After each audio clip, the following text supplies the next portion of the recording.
بالله من الشيطان الرجيم. بسم الله الرحمن الرحيم. قد سألها قوم من قبلكم ثم أصبحوا بها كافرين. سورة المائدة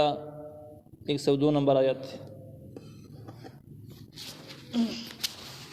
دی آیات کې الله تعالی د مخکینی سوالات او د پزور سوالات او نشڅنګ کما منع کړی و. داغي مزید وضاحت ته چې تاسو عباس تاسو مکوئ، عباس سوالات مکوئ. ځکه چې د دینه مخ کې د دې حالاتو نه مخ کې چې کوم دین دسته بوسونه نور قومونو کړي او بیا دا غینه بعد په دې باندې کافران شوي دي، یعنی بې ایمانه دنیا نه تللي دي او دا ځین تاسو نه کړی دي. مکه چې کوم قومونو ته سوالات کړي دي بیا کافران شوي دي. هغه کې یو قوم چې کوم دینو د صالح علیه السلام قوم دی چې هغوی راله ویې ویل چې موږ ستا معجزو باندې اله اعتماد کولی شو، زموږ مطالبه دا ده چې دا یوه اوښه را پیدا کړه او د ګټې نه را پیدا کړه او دا اوښه به لنګ هم یو دا به غونډ کړي د شودم ورکوي، نو اله به موږ ایمان نه وړو. سوال یې وکړو. دا سوال چونکې تعصب په بنیاد باندې و، نو صالح علیه السلام د الله تعالی نه سوال وکړو او دغه شان اوښه را پیدا شوله، خلکو له شودم ورکول. خو د الله تعالی طرف نه په دې کې حکم دا و چې چونکې دا خو یو معجزه ده، شاعر الله دی، نو د دې ګستاخي چې د دې اوښې ونه کوي او د دې ته چې تکلیف ونه رسوي بیا عذاب راځي. دا د عام اوښ شان اوښه نه ده. نو په دغه وخت کې د صالح علیه السلام د وینا مطابق د کلي چې کومې اوبه وي نو اوبه تقسیم شولې. یو ورځ به د اوښې یوازې اوبه څکلې او د نورو څارو به نه کېدې، بله ورځ به نورو څارو څکلې د اوښې به نه څکلې. دغه شان ګیا ورسره تقسیم شوله. نو په هغه زمانه کې یوه زنانه وه چې د هغې ډېرې زیاتې ګډې بېزي څاروي وو او په خپله زمانه کې دا ډېره حسینه زنانه ښایسته زنانه وه، په خلکو باندې یو امتحان و او ډېره زیاته زناکاره او عیاشه ښځه وه. د هغې د یو سړي سره تعلق و، د هغه سړي نوم قدار بن سالب. نو ډېرو خلکو د اوښې ته نیت ښه نه و، د اوبو تقسیم په وجه باندې د ګیا په وجه باندې، خو چا زړه نه شه کولی. نو دې زنانه د قدار بن سالب څخه چې ناجایز تعلقات هغه ته یې وویلو، ویل دا اوښه مړه کړه، هغې نه بعد به تا زه په نکاح باندې به هم دې واخلم او زما نه څاروي هم بس تا سره نیم شو، تا سره تقسیم شو، ډېر څاروي مې دي، خو د دې اوښې نه هم خلاص کړه. نو د هغه زنانه به د ناجایز تعلقاتو په بنیاد باندې د عقل کار نه کو، حواس یې خراب شو او دې لاړ د اوښې ته کېناسته او هغه د پنډۍ په توره باندې ووالې، هغه را پرېوته، د هغې نه بعد یې مړه کړله. د هغې نه بعد عام عذاب راغی. او عام عذاب ځکه راغی چې دا کوم عوام خلک چې وو د چا چې پکې قدر کې څه نه واخیستي، نو هغوی د اوښې په وجلو باندې خوشحاله وو، داسې خوشحاله چې څوک پیدا چې د اوښه مړه کړي، خو چا ګوتې د یاري نه وروړلې. نو دې ظالم لاس چا ونه نیول او د اوښې په دې قتل باندې چونکې دوی راضي وو، نو یو عام عذاب په دوی باندې راغی. نو دغه هغه قوم د چې سوال یې کړی د هغې نه بعد بیا کافران شوي دي او بې ایمانه دنیا نه تللي دي. د عیسی علیه السلام په زمانه کې د مایدې خبره وه، خلکو وویل چې دسترخوان د اسمان نه راشي او هغه دسترخوان کې تیار خوراکونه پراته وي، نو هله به زموږ تسلي وشي چې ته واقع پیغمبر یې، ستا په لاس کې ډېر اختیارات شته دی، الله تعالی ته ډېر لوی سړی جوړ کړی او د هغې نه علاوه به نورو معجزو باندې زموږ تسلي نه کېږي. اگر چې عیسی علیه السلام ډېرې لوی لوی معجزې وښودلې، خو دوی خو د سوالات د تعصب په بنیاد باندې کول، عبث سوالات یې کول، ځان یې خو نه مطمئن کاوه. نو چې کله دسترخوان راغی او خوراکونه پکې پراته و، دوی وخوړل،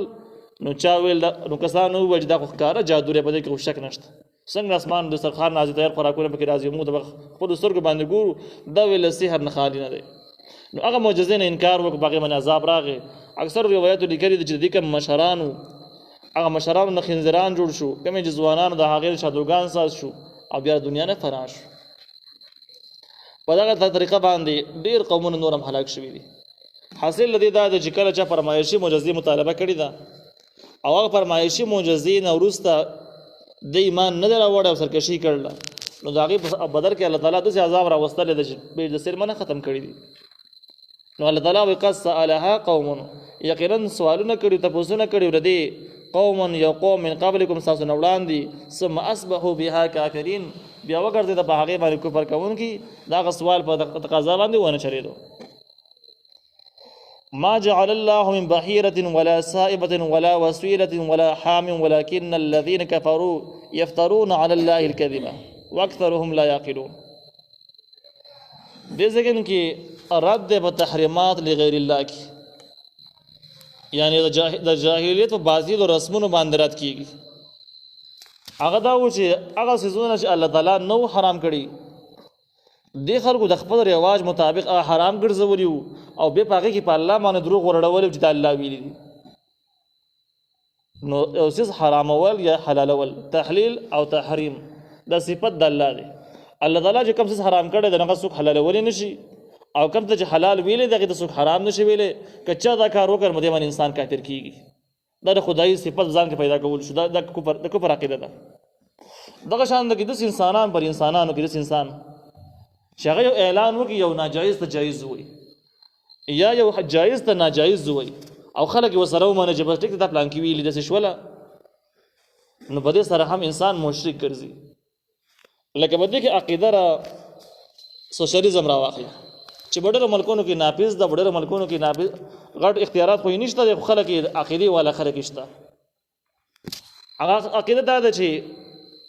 کم دا د سوشلیزم کم عقیده ده چې دا چې د مثال په طور باندې یو څیز استعمالوي د ډېرې زمانې نه سب کنټرول کې دی، نو د هغې نه وروسته چې کله دا څیز خو ته پرېږدي او د هغې ځای کې نه ځي یې ته په پیسو باندې نه اخلي، نو ستا پکې مستقل حصه پکې د هغې د وی قبضه. یا یو بل اصول چې زر زن زمین شریک اشتراکي نظام، اوس د قبضه شو ولا دا نور څیزونه شو. شریعت په دې کې د اسلام او د شریعت څخه گنجایش نشته دی، او اسلام چې داسې قانون دی چې یو څیز د یو انسان له الله ورکړی دی نو که دې زر کاله استعمال کړي نو هغه خپل مالک کېږي، د بل چا به کې څه شی نه جوړېږي. اوس دغه څیز ته حلال ویل دا به شرک راځي، ځکه هغه شي ته حلال ووایه چې هغه الله نو حلال کړی، ته خپله ځانه حلال کړو. نو په دې ځای کې تحریمات لغیر الله ذکر کېږي چې هغه څیزونه چې الله تعالی نو حرام کړي خلکو د ځان نه حرام کړو او بیا د هغې نسبت یې الله ته وکړه چې د الله ویلي دي، نو دا هغه عقیدې دي چې په دې سره انسان د اسلام نه بهر کېږي. مخکې موږ وویل چې تحلیل او تحریم د صفت د الله تعالی دی. یو څیز که حرام وي نو هغه به الله حرام کړی، که یو څیز حلال وي الله به حلال کړی. د چا په وینا باندې نه څیز حرامېږي او نه حلالېږي، او څوک چې داسې نسبت چاته کوي یا په خپله داسې دعوه کوي دا عقیدې د کفر او د شرک جوړېږي. الله تعالی وایي ما جعل الله من بحیرة، نه دې مقرر کړي الله تعالی بحیره. بحیره په عربو کې یو رواج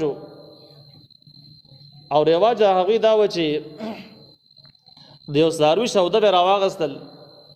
هغه به د بوتانو په نوم باندې وقف کړل،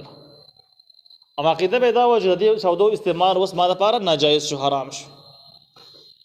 بیا به دغه څاروي غوږ سري کړو، سوری به پکې وکړو، دې دپاره چې خلک یې پېژني چې د دې سودو د بوتانو په نوم باندې وقف دي. دا څاروی به کولاو ګرځېدو، د دې سودو استعمالول به خلکو حرام ګڼل، حالانکې دا د الله تعالی قانون په اصول کې نه و چې یو څاروی د سودري د بوتانو په نوم باندې حرام شي، بیا په واقع حقیقت کې حرام وګرځي. د الله تعالی په قانون په نظام کې دا شی نه و. دویم ولا صائبة او نه صائبه، صائبه هم الله تعالی نه ده مقرر کړي.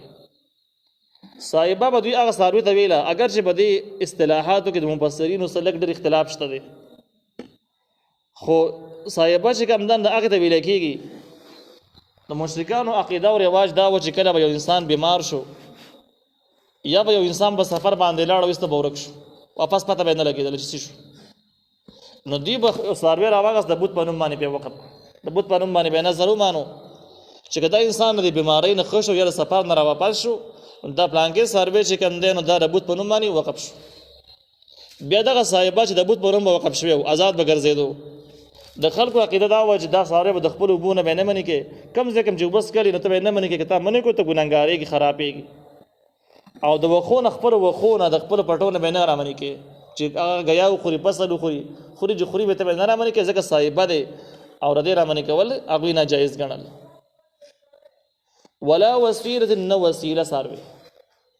وسیله د دوی عقیده داسې وه چې هغه ښځه څاروی چې هغه اوښه ده که بیزه ده که غوا ده که هر یو شی چې دی د یو تفسیر مطابق چې هغه 2 پیر لنګ شي او 2 پیر باندې ښځه بچي وکړي، نو دوی به هغې ته وسیله ویله. او دغه څاروی به راواغسته، دغه کم چې به 2 پیر یې لنګ شوی او هغه څاروی به راواغست د بوت په نوم باندې به آزاد پرېښودو چې اوس د دې خوړل حرام شو او دا وسیله دی او د دې له به څوک ګوتې نه وروړي. د یو تفسیر مطابق داسې هم ده چې کم څاروي په ځینې علاقو کې دا رواج به هم و چې یو څاروي به وبچې وکړه 1 پیر باندې به دې نر بچي وکړو د سی به وکړه نر بچي به حلال کو هغه الاول به لازمی غاڼو او چې کله به خل سار به وکړو هغه به د بوت په نوم باندې وقف کله به چې دیغ برګ بچي دو بچي وکړو یو به نر بل به خزو دوانه به پرې خو دل چې دا وس آزاد شو او د هغه د کم غو بچي به چې کړي و پیر چې بلنګ شي او د ساره به د بوت په نوم باندې آزاد کړسي د بیا دغه نرست ولا حام او نحام حام نر وخته وي د دې په عقیده باندې بچ د کم سار کم وخ نه با لس وخ بلار بشوینو هغه وخ په دوی د بوتانو په نوم باندې آزاد پرې خو دو بزن روایتو کې دا حمد چې بشا کې به ولا متاوس یو باڼه کوله هغه پر دې خبري علامه وجدا سروي حام دې لز وخت دې بلار بشوي دې اوس په آزاد ګرځي نو به څوک بار وړي او نو به څوک سکار خدمت د دین اخلي نه به د غیا نه رامنې کوي دا په کولاو ګرځي د بوتانو په نوم باندې اوس آزاد شوی دی د خپل ذمہواری سره تر سوري ده نو دغه سروي چې دغه بحیره ده صایبه ده وسیله ده حام دې ما جعل الله د الله تعالی نه مقرر کړی دا الله نو ویل چې خلک د سکارونه وکي خو دې خلکو وکړو ولكن الذين كفروا يفترون على الله الكذب لیکن هغه کسان چې کافران دي یفترون على الله الكذب هغه جوړای په الله تعالی باندې دروغ د ځان نه دروغ جوړای چې الله ویل دي او الله تعالی په عزت کې ویل نه دي واکثرهم لا يعقلون اکثر د دوی ناقل هم نه لري چې په دې عقل سره معلومات وکړي چې دا شزونه حرام شو د کوم ځای نه حرام شو بنیاد به کوم ځای کې دي کوم کتاب کې دي دا تاسو هم څوک نه کوي وإذا قيل لهم تعالوا إلى ما أنزل الله وإلى الرسول قالوا حسبنا ما وجدنا عليه آباءنا دا اوس دغه ناجایز او رواجونو ناجایز عقیدو بنیاد ذکر کیږي چې د خلک د دې بنیاد د کوم ځای نه راوچت شو د ناجایز رواجونو الله تعالی او چې کله دې خلکو ته وې چې دا کارونه په شریعت کې نشته دا حرام دي او دا آسماني احکام خلاف دي تاسو چې په دې باندې عمل کوئ نو تاسو سره ثبوت څه شي دی نو هغه وې دسي وې واذا قيل لهم هر کله جو ویل چې دوی ته تعالوا راشي الى ما حغست انزل الله چې الله نازل کړی دي په دې آسماني کتاب کې وګوره چې حرام کم دي او حلال کم دي والى الرسول پیغمبر علی السلام تراشه چې هغه حرام او حلال وخی قالوا ندي واي حسبنا کافی دې موږ لرا ما حغس وجدنا چې موږ مندل علیه په هغه باندې آباءنا پلاران خپل د دې باطل جواب بیا دا چې کوم د پلاران کم څه پاتې شوی دي هغه ټیک دي نه قران مخ ترازو نه نبی علیہ السلام مخ ترازو چې حرام او حلال دې معلوم کوم زمونږ د پاره خپل پلارانو تابعداري د کافی شو الله تعالی جواب کوي اولو کان آباؤهم لا يعلمون شيئا ولا يهتدون اگر چې پلاران د دوی چې نه پوهېدل په هیڅ شي باندې یعنی د شریعت په احکام باندې هغه خبر نه ولا يهتدون او نه په هدایت یعنی عمل هم د شریعت برابر نه نه علم لارو نه عمل لارو پلاران یې رسي خلکو د ذکر کې معنی په قران ذکر کړی دي چې د چا تابعداري کول او د چا خبر اوریدل په چا پسې تک کول د دې دوه قسمه دي یو دا چې تخپل مقصد کله خپل منزل او مقصود معلوم کی نو بیا د هغه د پاره د کس معلوم کی چې دغه منزل او مقصود ته غره رسیدلې دي او دغه باره کې پوره معلومات لري نو د څه تابعداري کول چې کوم دي په شریعت کې ثابت دي زیات مثالونه شته دویم چې کوم دینو خپل مقصد نه پیژاندل لزما منزل او مقصد کوم ځکه نه دی په دې کې غافل پاتې کېدل نو دا یو زیاتې شو دویم دا چې کوم منزل یو پیژاندل نو بیا د هغه لپاره مناسب کا سره ونه پیژنې چې را دغه منزل ته چې تاسو سره منظمه د لپاره برېښنمای د چانه حاصلېږي نو باغې کې د خطا شي او هغه چې خطا کې خطا کېږي نو خطا شي چې دغه د چا په خپل منزل ته چې کړه د ځان رسېږي نو د څه کس تابعداري شروع کی چې هغه کس په خپل معنی علم هم نه لري او عمل هم د شریعت برابر نه نو دی بیا خطا شي اوس د پلاران چې هغه علم هم لري د شریعت علم لري او دا عمل هم د شریعت برابر دی د دې پلاران اوریدل شرعاً خبره ده جایز خبره ده د ټیک خبره ده بلکې لازمی خبره ده د ذکر کوم چې د کوم پلارانو د تابعداري نه من راغل لغه د پلاران دي چې د هغوی وینا د قران او د حدیثو په مقابل کې ده یو خبره ده دویمه دا ده چې دغه پلاران نه د شریعت علم لري او نه عمل له شریعت برابر دی نو د سړی چې دغه عمل هم د شریعت سره برابر نه او علم هم نه لري د دې کس خبر اوریدل شرعاً ناجایز او حرام درېمه اهم مسله دا معلومیږي چې بداوت کې او بواز نصیحت کې ادب او احترام ډېر لازمي شی دی. په چا باندې ډایرکټ ګوتې ښودل چې دا کافر دی، دا مشرک دی، دا بدعتي دی، دا انتهایي جرم دی. ځکه دې کافرانو به داسې کوله چې کله به دې ته وویل چې تاسو راشئ کوم حرام او حلال چې دین قرآن نه معلوم کړي، د نبی علیه السلام نه معلوم کړي، دوی به ویل قرآن نه هم نه معلومو، د نبی علیه السلام نه هم نه معلومو، بلکې د پلارانو نه چې کوم رواج موږ ته پاتې شوی دی موږ په هغې باندې عمل کوو. نو ښکاره خبره چې په دې باندې کافرانو دې کې شک نشته دی. خو الله تعالی دې ته کافران ونه ویل، بلکې په داسې انداز باندې وویل چې اولو کان آباؤهم لا یعلمون شیئا ولا یهتدون. اگر چې پلاران د هغوی چې نه د شریعت علم لارو نه د هغې برابر عمل لارو، نو چې علم او عمل دواړه لري کې دغه کفر شي برته خو دې د کفر ونه وایو، بلکې به مهذب او باادب انداز باندې ذکر وشي. د دې نه معلومه دا شوه چې کوم د اسلام عصري محافظین دي، داعیان دي او د اسلام نصر اشاعت په حقیقي معنو کې غواړي او د هغوی ارزو دا ده چې اسلام په صحیح معنا کې خور شي، خلک یې قبول کړي، نو دوی به د ادب ډېر خیال ساتي، خلکو ته به سپک سپک ټکي نه وایي، په خبره کې به د مشرک او د بدعتي او د کافر الفاظ نه استعمالوي. اگر که د ډېرو ځایونو کې به د دعوت صحیح وي خو دا الفاظ به نه استعمالوي، او چې کوم ځای کې صحیح نه وي نو په هغه ځای کې نبي علیه السلام فرمایي چې چاته کافر ووایو، مشرک یې ورته ووایو او هغه د دې مستحق نه و، نو دغه نوم به ده ته بېرته واپس شي، یعنې دی په خپله کافر او مشرک بیا ګرځي. دا لوی جرم هم دی. نو لا يعلمون شيئا معنا دا د شریعت په احکام باندې نه پوهېدل او ولا يهتدون او نه په هدایت، یعنې د دې مطلب دا ده چې عمل هم د شریعت مخالف. کم سړي عمل چې د شریعت مخالف و، د شریعت علم نه لارو، نو که دا هر څوک چې د خبر اورېدل ناجایز دي، په هغې پسې تګ کول ناجایز دي. نور تفصیلي مضمون د دې په سورة بقره د طالوت او د جالوت په واقعه کې تېر